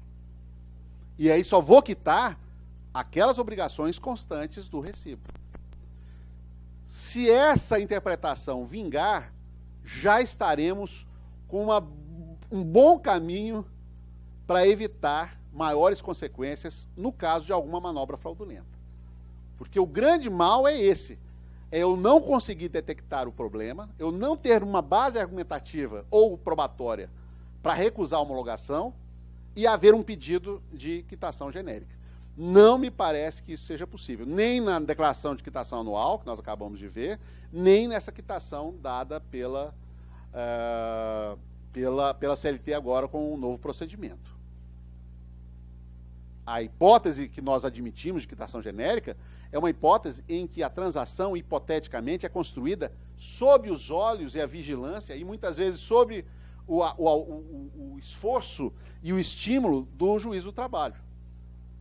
E é por isso que se entende como tolerável. Eu sei que, inclusive, tem colegas que mesmo aí não homologam. Eu tenho colegas meus que não homologam acordo pelo extinto contrato. Mas é preciso dizer que tanto o CPC quanto o Código Civil dizem que você pode, no acordo, compreender obrigações não contempladas na demanda original. Ou seja, a transação ela tem esse caráter não só compositivo, mas também preventivo. Não é? Agora, aqui no acordo extrajudicial, o modo como está redigido, salvo engano é 855E, esse artigo que fala dos pedidos nele especificados, me parece ensejar a conclusão de que não é possível a quitação genérica. Deixo aí para vocês, para a reflexão de vocês. Pois não. Nesse mesmo sentido, também não seria aconselhável dar aquela quitação para ações futuras decorrentes de acidente de trabalho ou danos morais? Veja, a partir do momento que se eu me fincar na compreensão de que só os pedidos especificados é que estão cobertos, eu não preciso ressalvar mais nada. Aliás, é isso que acontecia, inclusive na homologação rescisória. Se nós estamos aqui de acordo de que há claramente uma transfusão de responsabilidade saindo do sindicato para a Justiça do Trabalho, embora o acordo possa envolver outras coisas, além de verbas rescisórias, não é? Me parece muito razoável, até pelo texto, insisto em dizer, até pelo texto da lei, que a quitação ela seja específica, que ela seja restrita e não ampla. Se a quitação é restrita, só em relação aos pedidos especificados, eu não tenho a preocupação de resguardar nada. Embora é evidente que mesmo na quitação dada por nós em ações trabalhistas comuns, uma lesão superveniente, obviamente, não pode estar coberta. Por exemplo, a aparição de uma doença do trabalho desconhecida no momento da celebração do acordo. Não é? Então, isso me parece tranquilo, porque é um fato realmente novo. Mas eu lhe pergunto porque em grande parte dos acordos Sim. eles têm colocado isso também. Né? Então, não só nessas de extrajudicial, Sim. Né, mas nas ações normais que vêm. É aquela coisa, mal não faz, porque talvez evite discussão. Agora, em relação ao procedimento, como a minha linha é de restritividade dos efeitos liberatórios, a minha também, não me parece necessário. Se eu estou dizendo que só vale em relação àquilo que foi especificado. Okay. Mas mesmo todos os termos de acordo... Claro, porque a lei não permite. Acabei de dizer. A lei fala em especificação dos pedidos. As partes têm que trazer, os interessados, têm que trazer o que aquele acordo engloba. Não quer dizer que fique restrito aquilo lá, porque todos os termos aqui no Rio Grande do Sul, eles vêm com população. Eu praticamente, lá na 10ª região, pelo menos, a grande parte dos colegas... Aqui já recebeu o termo de quitação... Não, mas veja bem, eu não estou dizendo que você não receba. Eu estou dizendo que você não homologue. A parte está pretendendo ser um direito dela, é natural que ela queira uma blindagem total. Mas o que eu estou dizendo é que numa interpretação sistemática da CLT, não há essa possibilidade. Não há essa possibilidade. A quitação ela é específica, ela é restrita, ela é limitada. Se houver obrigações futuras, sim. A pagamento parcelado, por exemplo, ela serve como título, claro. Eu não sou para mim, eu acho que é uma atividade menor importância de estar fazendo isso que o sindicato fazia. Mas se tem o título executivo, bom. Não, mas é um título, claro. Se há obrigações espelhadas a serem cumpridas no futuro, é um título, claro. É um título. Não tenho dúvida nenhuma quanto a isso. Tá? Então a dúvida aí, nesse caso do que você está colocando, eu particularmente diria isso, falar, olha, devolveria as partes para ajustar o pedido, retirando aquela, ou digo às partes, se tem interesse na homologação, restrita as parcelas nele especificadas na forma do artigo 855-E. Se elas disserem que não, você recusa a homologação e deixa construir a jurisprudência no tribunal, deixa o tribunal falar que achar que deve, até se construir um consenso em relação a isso. Mas, por hora, numa interpretação sistemática, e, aliás, é o que a gente defende no nosso livro sobre reforma, não me parece possível que essa quitação genérica. Não me parece que foi forjado. Claro, quer dizer, eu não duvido que ele tenha sido imaginado para isso, mas, da forma como está redigido, não me parece possível. Tá? Pois não? Só um complemento em relação a essa interpretação sistemática da CLT. Ao parágrafo 2º do artigo 515 do CPC. Ele estabelece que a autocomposição judicial pode envolver sujeito estranho ao processo e versar sobre relação jurídica que não tenha sido deduzida em juízo. A interpretação que tem sido feita no TRT de São Paulo, com um juiz amigo meu, que a gente está escrevendo um livro sobre a homologação, a interpretação que tem sido feita lá, e que decorre, né, da interpretação literal, é que esse parágrafo 2º ele se aplica a processo de natureza contenciosa. Um outro bom argumento. Então, é por isso que é comum a gente encontrar sempre acordos estendendo e homologando tudo, mas isso vale para jurisdição contenciosa. Isso, para processo de jurisdição voluntária, não estão abrangidos pela autorização do parágrafo 2º do artigo 515. Então, é um reforço essa interpretação sistemática da CLT também da questão da especificação.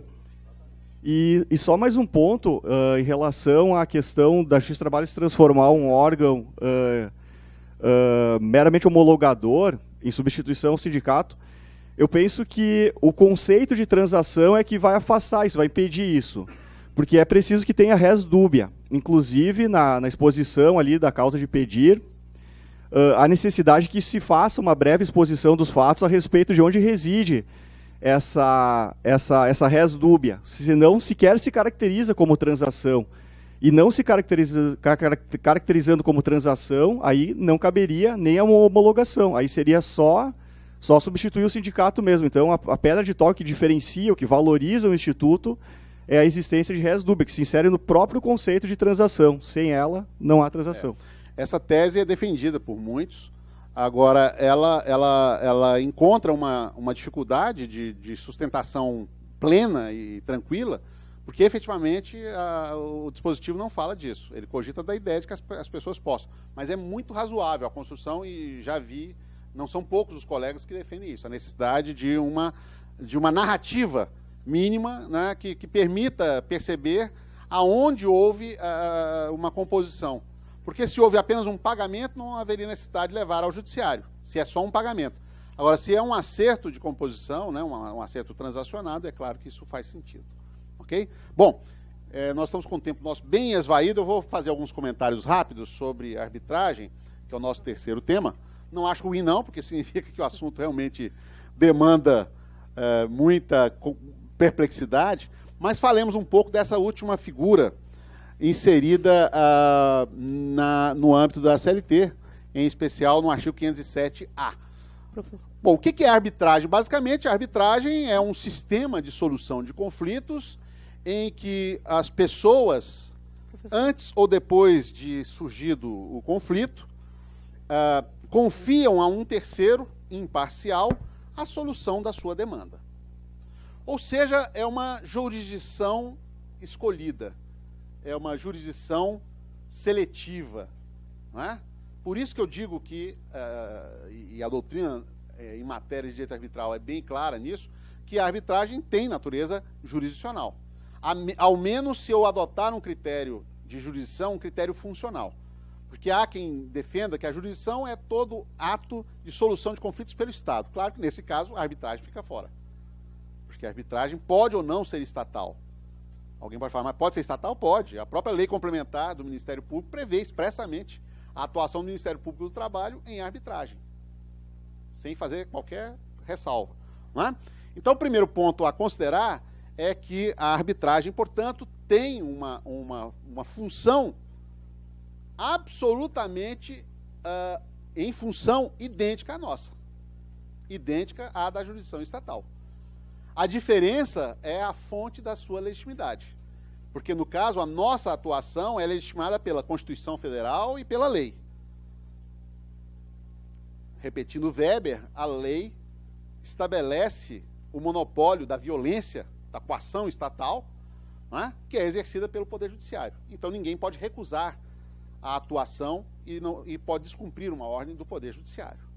No caso da arbitragem, a diferença é que a fonte de legitimidade não é a Constituição nem a lei, mas a vontade das partes.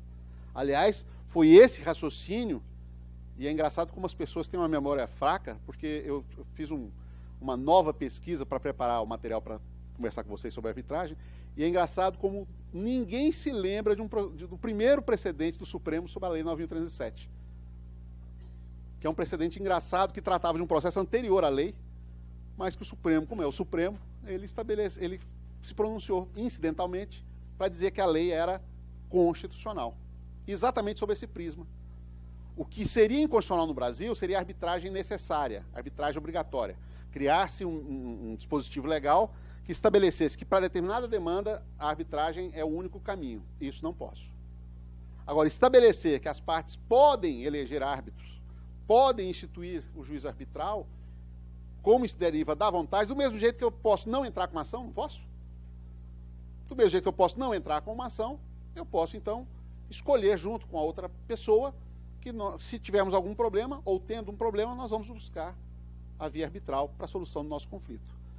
Isso está na sentença estrangeira 5206, para quem tiver curiosidade de verificar, que é o primeiro precedente, ele não trata de conflito trabalhista, mas é o primeiro precedente em que o Supremo se manifesta. 5206. 5206, no Reino da Espanha. Era uma homologação de sentença arbitral estrangeira, inclusive. Depois, em outros julgamentos, o Supremo vem e disse que isso é constitucional.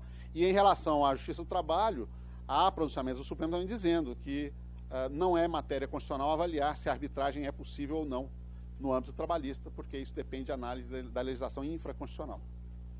Porque havia também uma sustentação de muita gente de que, como a Constituição só fala dos conflitos coletivos, ao falar da arbitragem, lá no 114, que teria havido ali uma exclusão implícita da possibilidade de arbitragem para os litígios individuais.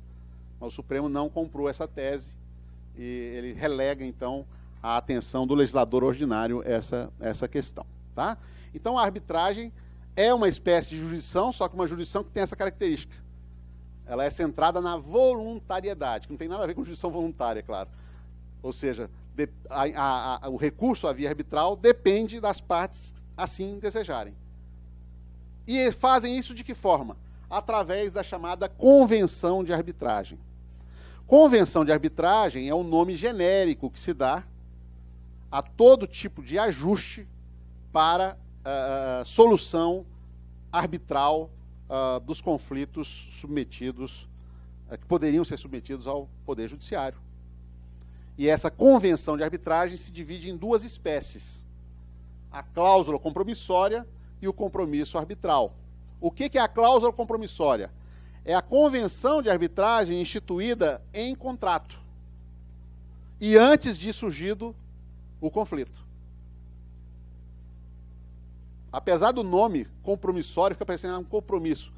Na fisionomia atual do Instituto, trazido pela Lei 9.307, que é a lei de arbitragem no Brasil, a arbitragem é voluntária até o momento em que as partes resolvem instituí-la.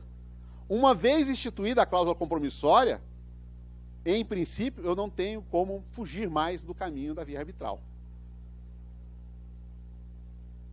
Tá? Então, a cláusula compromissória envolve a estipulação da via arbitral no âmbito de uma relação contratual qualquer.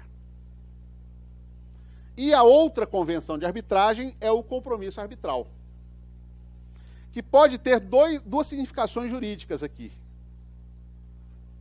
Primeiro, o compromisso arbitral é o mecanismo utilizado a partir de uma cláusula compromissória para submeter um litígio emergente a um árbitro. Ou seja, eu tenho primeiro a cláusula compromissória com uma possibilidade de uso da arbitragem. Quando o conflito surge, a cláusula compromissória não é suficiente. Porque ela vai prever apenas a possibilidade. Olha, se no futuro houver algum problema, nós vamos resolver pela arbitragem. Normalmente é assim. Quando surge o conflito, a parte interessada em resolver aquilo procura a outra. Fala, escuta, nós precisamos recorrer à arbitragem aqui. Precisamos, então, celebrar um compromisso arbitral. E aí vão celebrar o compromisso arbitral. O compromisso arbitral, mal comparando, é a petição inicial da arbitragem. Porque ele vai estabelecer qual é o objeto da arbitragem, ou seja, qual é o conflito a ser resolvido. Vai especificar o árbitro ou o tribunal arbitral. Né? De tal modo que aquilo que era uma potência vira algo concreto. Essa é a primeira ideia de compromisso arbitral. Aí vocês podem perguntar, e se a parte recusar? Aí está o caráter compulsório. Se ela se recusar, existe um procedimento sumário previsto na Lei 9.307, em que a parte interessada na arbitragem vai ao judiciário e pede ao judiciário que supra a vontade do resistente. Aí o juiz manda chamar o outro interessado, que nesse caso é uma parte, e se ele se recusar, o juiz abre prazo para manifestação e ao final decide. E a sentença que o juiz der, se for favorável ao autor, valerá como compromisso arbitral. Essa é a primeira modalidade de compromisso arbitral. Existe uma segunda, que é quando não houve introdução da cláusula compromissória ou a relação em causa não é uma relação contratual. Exemplo, houve um acidente de trânsito entre veículos de duas empresas e ao invés de procurarem o judiciário, as empresas resolvem procurar um árbitro. Então elas podem celebrar um compromisso arbitral. Nesse caso, o compromisso arbitral, portanto, não é derivado de uma cláusula, mas é originário do conflito. E aí vão especificar o objeto da arbitragem, especificar o árbitro e vão então confiar a esse árbitro a solução do conflito. Entenderam bem a diferença?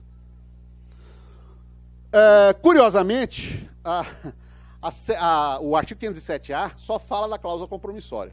Mas como o compromisso arbitral é inevitável, não me parece possível a interpretação de que somente a cláusula compromissória vai ser possível. Porque se eu assim interpretar, eu estou dizendo simplesmente que a arbitragem é inaplicável no conflito trabalhista.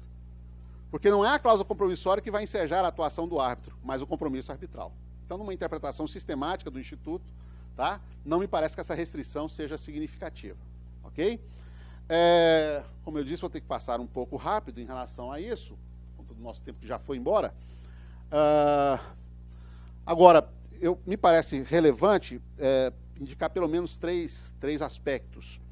Primeiro, dois aspectos genéricos em relação à arbitragem que vai servir para a gente.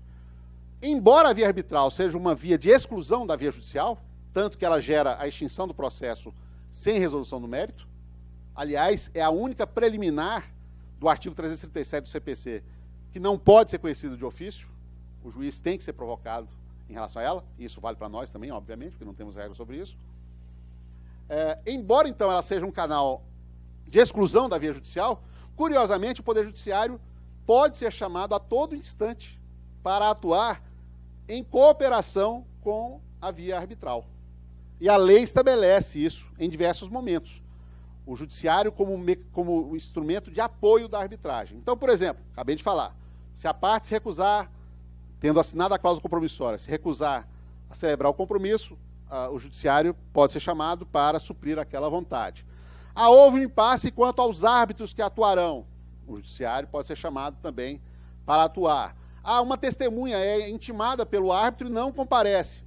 O árbitro pode pedir ao juiz que determine a condução coercitiva daquela testemunha perante ele em determinado dia e lugar. Não é? Ou então, o árbitro pode deferir tutela provisória, não antecedente. Antecedente isso é uma mudança que veio na lei em 2015, a tutela provisória antecedente depende de decisão judicial, só o juiz pode dar. Mas a tutela provisória incidental, ou seja, a tutela provisória no curso do procedimento arbitral, pode ser deferida pelo juiz. Aliás, pelo árbitro. Só pode ser examinada e deferida pelo árbitro. Mas a execução da tutela, se houver resistência, depende do Poder Judiciário. Por que essa dependência? Porque o árbitro não tem poder de império, não tem poder de coerção. Então, nesses momentos, ele vai ter que se valer do Judiciário.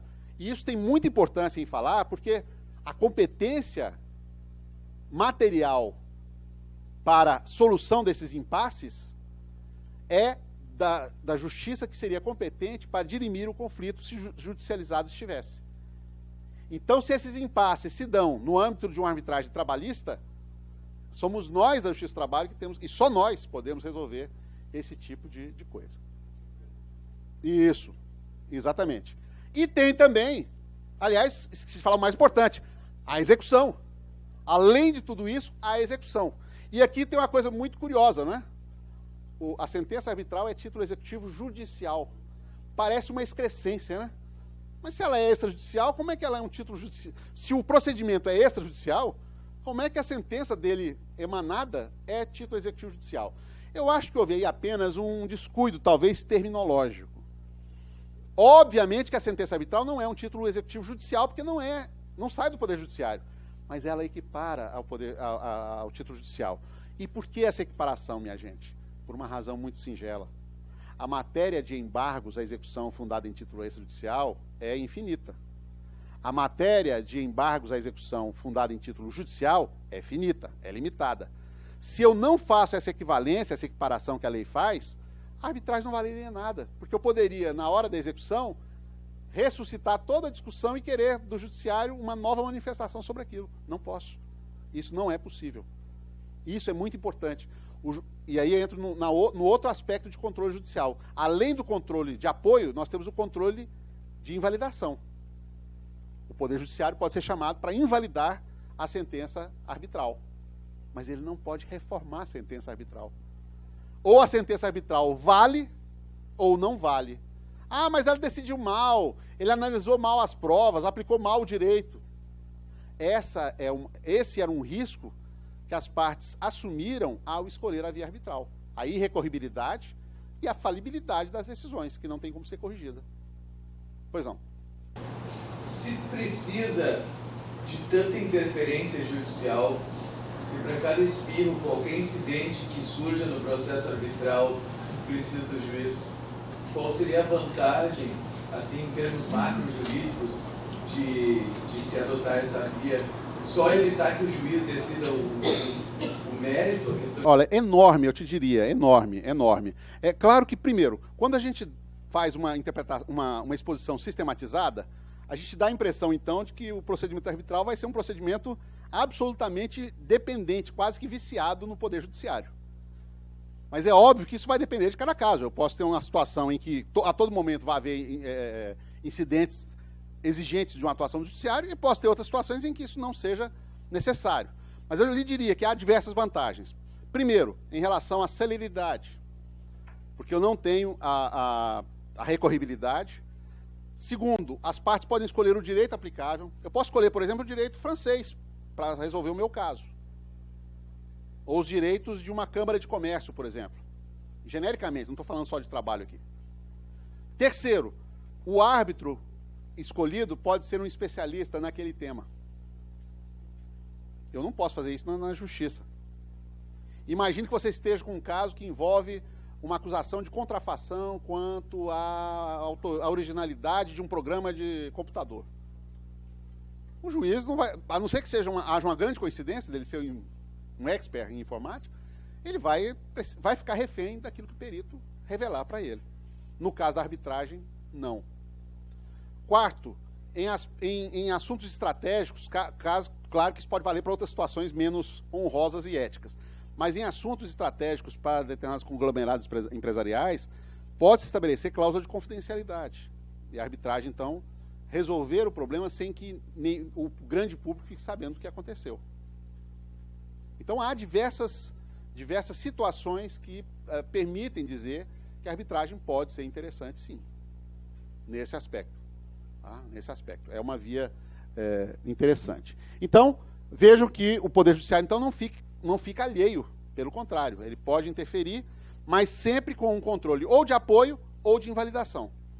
Invalidando a sentença arbitral, invalidando o compromisso arbitral, e aqui eu faço uma pequena observação, para essas duas ações não há procedimento especial, o que significa dizer que nada impede que um trabalhador que se julgue prejudicado por uma sentença arbitral ou por uma cláusula compromissória imposta a ele possa ingressar com reclamação trabalhista com pedido cumulativo. Eu quero a invalidação da sentença arbitral, e aí ele vai ter que enumerar uma das hipóteses do artigo 32 da Lei de Arbitragem, nulidade do compromisso arbitral, parcialidade do árbitro, ausência de contraditório, ausência de tratamento isonômico das partes. São as situações que são colocadas lá na lei arbitral.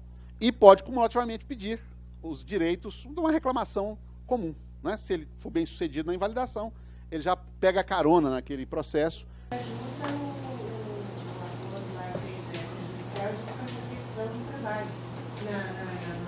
Sim, ele procura invalidar. Porque, infelizmente, antes dessas inovações, as únicas notícias que eu tive de arbitragem, não sei vocês aqui no Rio Grande do Sul, mas as únicas notícias que eu tenho lá em Brasília e na jurisprudência que eu consultei eram exatamente de arbitragens simuladas. Eram lides arbitrais simuladas. A pessoa assumia lá o compromisso arbitral e o caso era levado ao árbitro que homologava o acordo que eles tinham feito. Então era uma forma mais sofisticada do que se fazia como lide simulado. Como houve uma reprimenda severa, sobretudo do TST, parece que isso caiu de moda. Mas agora vai voltar com toda a força. E aqui vem... desculpa. E pode acionar o Poder Judiciário para executar esse acordo. Sim, aquilo que eu acabei de dizer. Como o árbitro não tem coerção, ele não tem poder de coerção, ele não tem poder de império, ele tem poder de nócio, então ele pode chamar as partes, ele tem poder de cognício, ele pode decidir a causa, ele tem a probatio, ele vai poder colher as provas, e tem o iudicium, ele vai julgar. Mas ele não tem poder de coerção e não tem a possibilidade de executar. Então, para isso, ele precisa do Poder Judiciário. Aí vai com esse acordo de arbitragem, vai com uma... O que você chama de acordo de arbitragem? Antes, que eu acho que eu posso estar respondendo alguma coisa errada. Eu estou usando sentença arbitral. A sentença arbitral, tá. E aí vem juízo. Sim. Um pedido de execução da sentença arbitral. Isso. Isso vale como título executivo. Judicial. Exatamente. Exatamente. Está lá no CPC, inclusive, é bem lembrado. Isso mesmo. Como último assunto, eu tinha mais coisas para falar, muito mais coisas, mas eu tenho que fechar porque eu sei que eu já estourei o tempo aqui. O colega Alcides é muito gentil, mas eu sei que já está incomodado, com toda a razão. Uma última palavra, eu não posso, evidentemente, fechar o assunto sem falar sobre um pouquinho, né, sobre o 507A, que é a ponte de tudo isso que eu estou falando com o direito do trabalho. O artigo 507A acaba enterrando qualquer discussão, em duplo sentido, do cabimento da arbitragem na área dos conflitos individuais trabalhistas. Eu falo em duplo sentido porque, da existência desse artigo, eu retiro duas conclusões. Primeiro, é possível a arbitragem em matéria de conflitos individuais trabalhistas. Ponto. Porque hoje eu tenho autorização legal expressa. Segundo, não é possível a adoção da arbitragem de conflitos individuais trabalhistas para qualquer tipo de empregado, porque a lei claramente elegeu uma clientela que hoje é calculada em torno de 2% da população brasileira, da população ativa brasileira, dos empregados brasileiros, que são aqueles que ganham acima do dobro do teto da Previdência Social, né, que hoje está, eu até anotei aqui,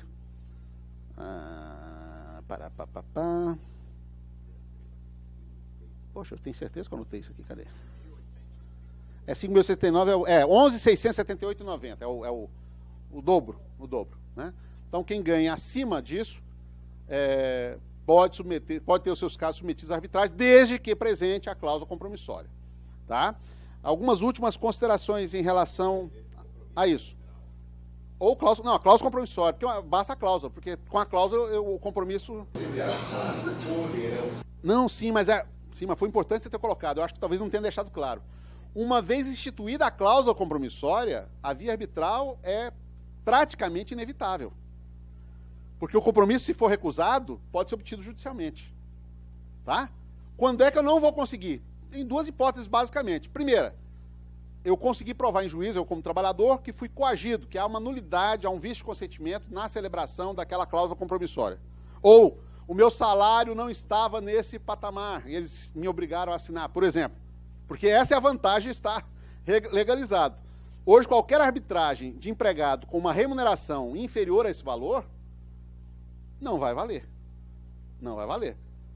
Existe aqui, eu diria, um óbice legal. Esse é o primeiro aspecto que eu gostaria de salientar. Pois não.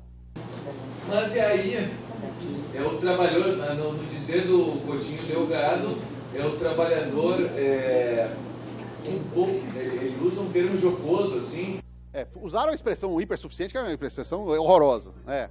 Ele usa outra expressão. Pouco mais qualificado e significantemente mais desprotegido. Sim. Né? O trabalhador acima de 10 reais. Ele consegue anular isso dizendo, olha, eu cheguei lá, me colocaram aquele contrato, eu li, eu entendi, mas ficou claro que se eu não aceitasse nessas condições, a porta da rua seria resolvida na casa.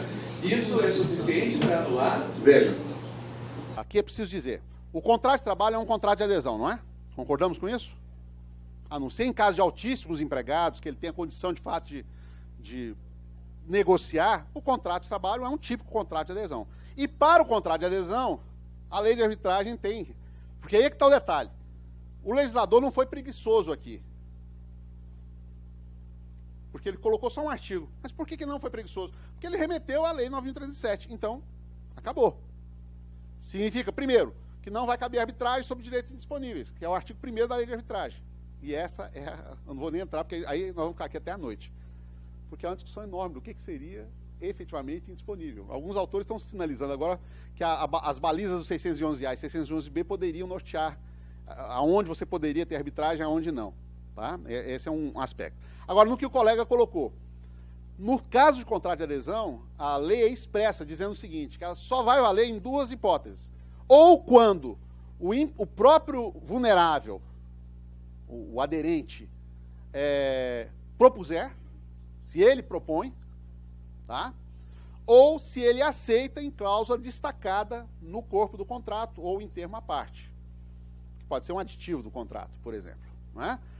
Agora, o que isso quer dizer?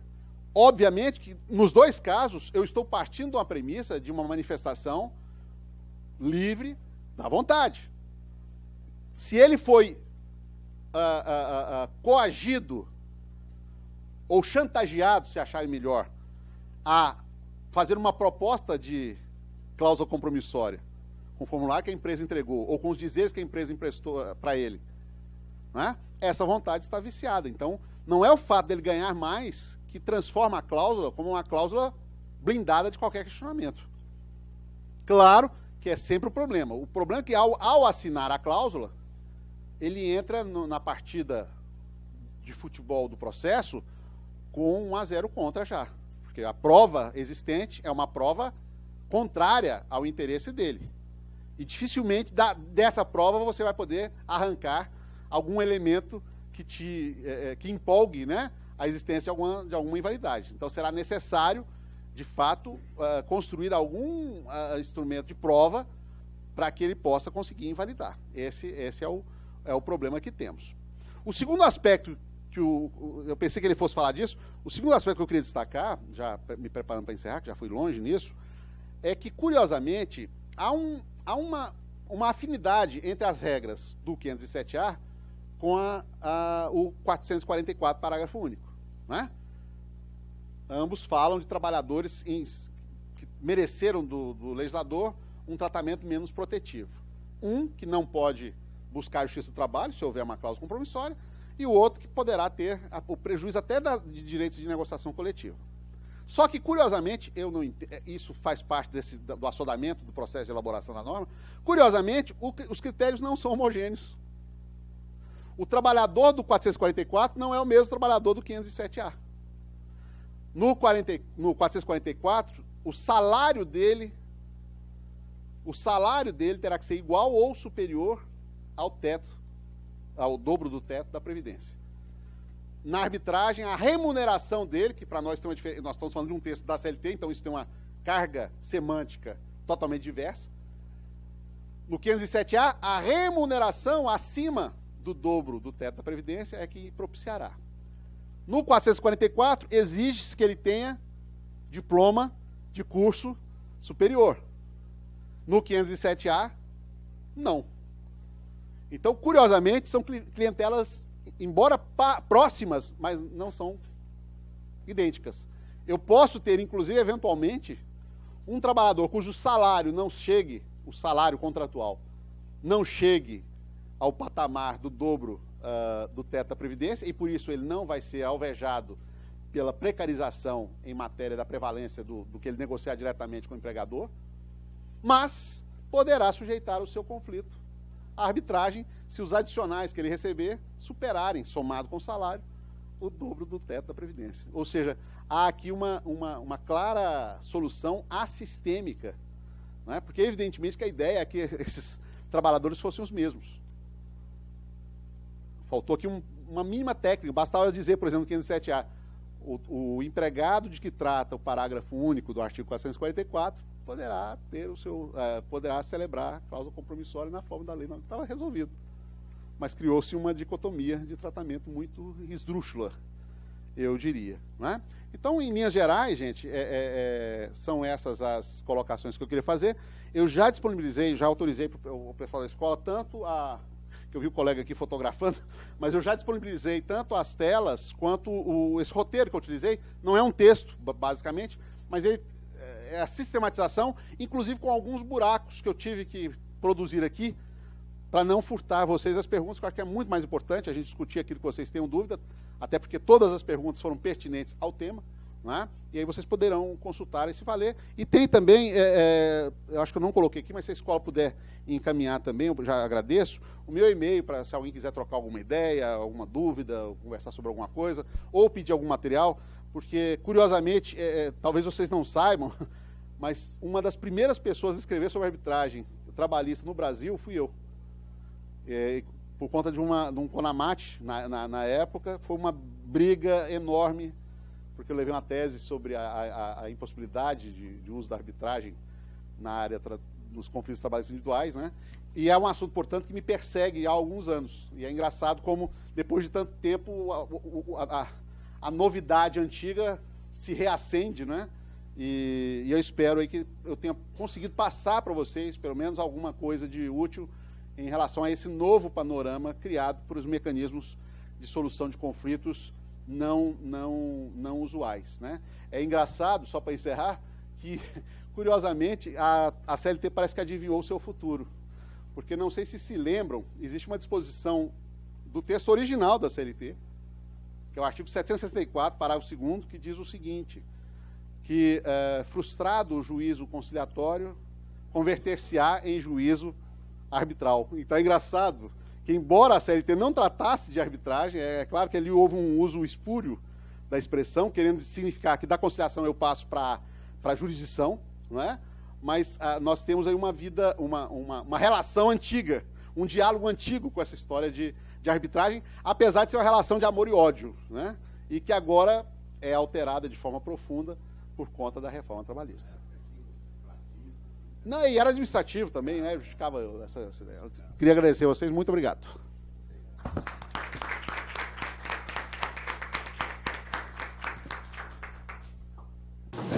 Bom, pessoal, se alguém tiver alguma pergunta, Boa tarde, professor e colegas. Me interessa muito esse debate da homologação de transação extrajudicial. E eu perguntaria, professor, o que o senhor acha em termos de coisa julgada e ação rescisória ou ação anulatória? Porque tem um componente estatal, mas também tem a forte presença privada aqui das partes, o interesse delas. O que o senhor me... Olha, de todas as questões, essa me parece uma questão um pouco mais tranquila de tudo aquilo que suscita o novo Instituto, por uma razão muito simples. As hipóteses de rescindibilidade, como elas envolvem uma excepcionalidade, que é o corte, né, a distribuição da coisa julgada, elas são taxativas na lei, e no caso na lei processual civil, né? E a lei processual civil eliminou a possibilidade, no novo CPC, de rescisória para desconstituição de transação homologada em juízo. E assim sobra-nos o caminho da ação anulatória. Então é possível, claro, a invalidação, mas o caminho, eu acho, hoje ficou mais simples. Mais simples. Como eu cheguei a comentar aqui com vocês, vai ser mais constrangedor, porque é chato, né, você anular, por mais convicção que você tenha, anular uma decisão de um colega do mesmo grau de jurisdição. Mas é o sistema que nós temos hoje, é o que temos para hoje, né? Então, se houver um vício de consentimento, uma ilegalidade não observada pelo juiz, por exemplo, a celebração do acordo com a presença de um único advogado, né? Essa invalidação poderá ser perseguida de uma forma singela por meio de uma ação anulatória proposta perante uma vara do trabalho, não necessariamente, não me parece ser caso de distribuição por dependência, não faz nenhum sentido, pode até acontecer por coincidência, né? Eu até diria que nós poderíamos, eu até invocaria a extensão analógica daquela regra do CPC que diz que o magistrado que tenha sido prolator da decisão rescindenda pode atuar no julgamento, mas não pode atuar como relator. Transpondo isso para o primeiro grau, não me parece razoável que o mesmo magistrado que tenha homologado o acordo possa apreciar e julgar a ação anulatória, né? Há um aspecto aqui até, do ponto de vista ético, um pouco complicado. Então, respondendo objetivamente a sua pergunta, não me parece ser caso de rescisória, me parece ser caso de ação anulatória a ser proposta perante o primeiro grau, na forma, se a memória não me trai, do artigo 966, parágrafo 4º do novo CPC. Tá? Como acontece no CPC, porque lá é tranquilo em relação a isso, aos procedimentos de jurisdição voluntária, que em relação a eles cabe a ação, se couber alguma coisa, é a ação anulatória. 966. Se alguém tiver com o CPC na mão aí, por favor, autentique. Tá certo? A colega que acabou de confirmar. Eu sou meio igual o Miss Marco Aurélio, né? Que fala assim, oh, eu acho que é artigo tal. Normalmente tá certo, mas eu não gosto de cravar não, porque às vezes... Mais alguma pergunta? Não? Bom, pessoal, vamos para o café. Então, são 10 minutos, dos pequenos, não dos grandes. E aí vamos direto para os grupos.